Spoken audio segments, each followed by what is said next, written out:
아, 근데 여기, 이렇게 돼 있고. 여기 복도인데? 커튼이 있긴 한데, 있는데, 이거 그냥 바로 옆에 복도인데.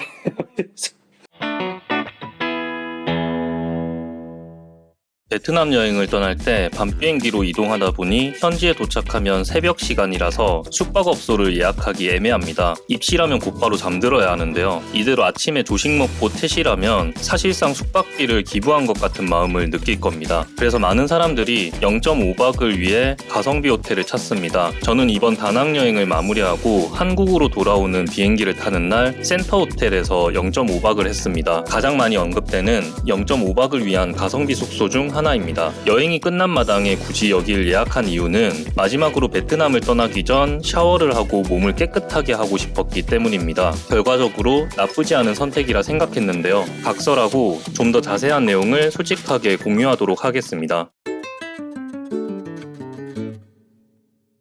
다양하게 언급되는 다낭 가성비 호텔 중에서도 센터 호텔은 유독 저렴한 가격을 자랑합니다. 2인을 기준으로 1박에 2만원도 안 되는 금액에 숙박할 수 있습니다. 참고로 저는 스탠다드 더블룸을 16,000원에 예약할 수 있었는데요. 시기에 따라 할인율이 더해지면 기대했던 것 이상으로 합리적인 조건에 이용할 수 있습니다. 이토록 상당히 저렴한 값을 자랑하다 보니 한국으로 치면 그냥 오래된 모텔 정도를 생각했습니다. 그런데 의외로 로비에 있는 직원이 엄청 친절하고 객실까지 짐을 옮겨줄 만큼 서비스에 신경 쓰는 모습이 인상적이었습니다. 대신 가격만큼이나 곳곳에 노후된 흔적이 눈에 띕니다. 허름한 분위기에 저렴한 이유를 체감적으로 납득할 수 있었는데요. 이게 청소를 아무리 깔끔하게 해도 환경적으로 극복할 수 없는 한계가 명확하게 드러나는 모습이었습니다. 대신 냄새가 나거나 그러지는 않았습니다. 뭔가 꿉꿉한 느낌이 있긴 했는데요. 에어컨을 빵빵하게 틀 수 있어서 나름 쾌적한 기분을 느낄 수 있었습니다. 결과적으로 첫인상에 느낀 부분은 이미지가 긍정적인 편입니다. 가격이 워낙 저렴했기 때문에 이 정도면 감안할 수 있는 수준이라 생각했습니다.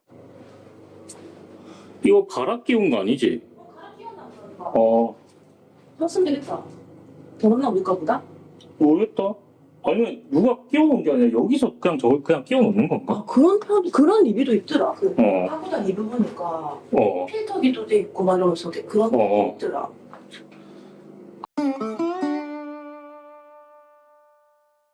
저렴한 것만큼이나 센터 호텔의 최대 장점은 바로 압도적으로 효율적인 위치입니다. 다낭에 있는 여러 숙소 중에서도 손에 꼽을 만큼 위치가 아주 좋습니다. 무조건 들려야 한다는 한시장까지 걸어서 겨우 2분입니다. 그리고 기념사진을 촬영하기 좋은 대성당까지는 1분만 걸어가면 도착할 수 있습니다. 외에도 주변에 한국인들이 직접 입맛을 인증한 맛집들이 몰려있고 약국을 이용하는 등 위치만으로 상당히 매력적인 한시장 근처 숙소입니다. 때문에 여기서 하루 이틀쯤 머무른다 치면 오토바이를 빌리거나 택시를 타는 등 여행 스케줄에 따라 이동 경비를 크게 아낄 수도 있을 겁니다. 숙박비 자체도 저렴한데 돈을 더 아낄 수 있는 선택이 되는 겁니다. 아울러 0.5박에 대한 장점은 한 가지 더 있습니다. 미리 예약하고 추가금을 지불하면 베트남에 도착했을 때 공항 픽업 서비스를 이용할 수 있습니다. 택시를 타는 것보다 저렴해서 돈을 아낄 수 있다는 점에 다시 한번 장점을 부각시키는 부분입니다.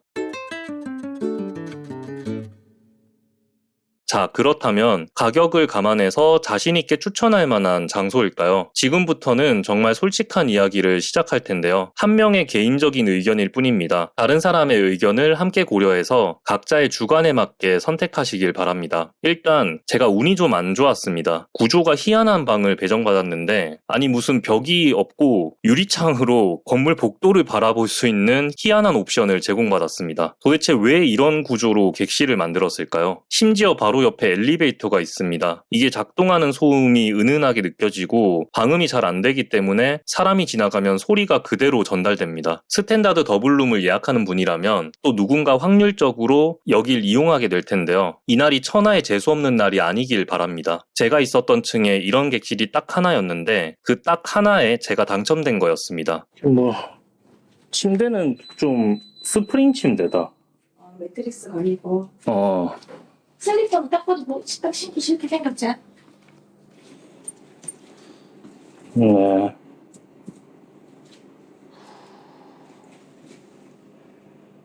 약간 털애기 슬리퍼네. 절대 무조건 안 빨았을 것 같은.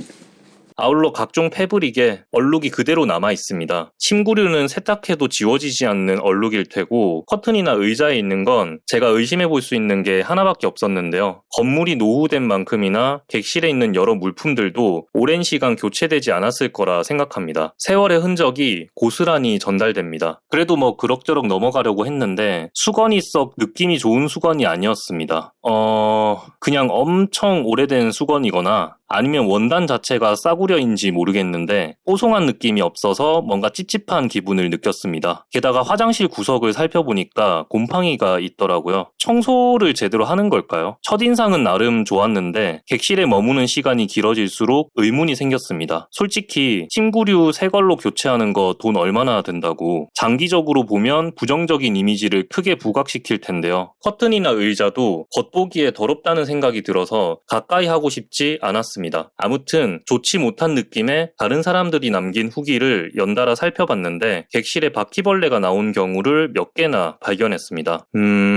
저는 일단 바퀴벌레를 보지는 못했는데 여기가 그런 환경이라는 것 자체만으로 찝찝한 기분이 커지기 시작했습니다. 눈에는 완벽하게 보이지 않지만 분명 위생적으로 허점이 있는 공간이라는 거잖아요. 만족감이 점점 떨어지기 시작했습니다. 그리고 이게 치명적인 단점이라는 것을 눈으로 확인할 수 있었던 일이 발생했습니다. 제가 베트남에 있는 동안 딱히 피부에 문제가 없었는데 다낭 센터 호텔에 입실하고 나서 얼굴에 뭔가 올라오기 시작했습니다. 처음에는 기분 탓인가 싶기도 했고 일주일 가까이 베트남에 있는 동안 누적된 게 마지막 날 터진 걸 수도 있다고 생각했습니다. 그런데 점점 확신이 들었던 게 얼굴뿐만 아니라 몸에도 간지러운 느낌을 받았습니다. 여자친구 몸에 누가 봐도 문제가 있어 보이는 이상한 염증들이 올라오기 시작했습니다. 객실에서 휴식을 취한 지 불과 한두 시간 만에 발생한 현상입니다. 결과적으로 저는 센터 호텔을 자신있게 추천하긴 어려울 것 같습니다. 조금 더 솔직하게 말하자면 만약 제 지인이 여길 가겠다고 할 경우 귓방맹이를 때려서라도 말리고 싶습니다.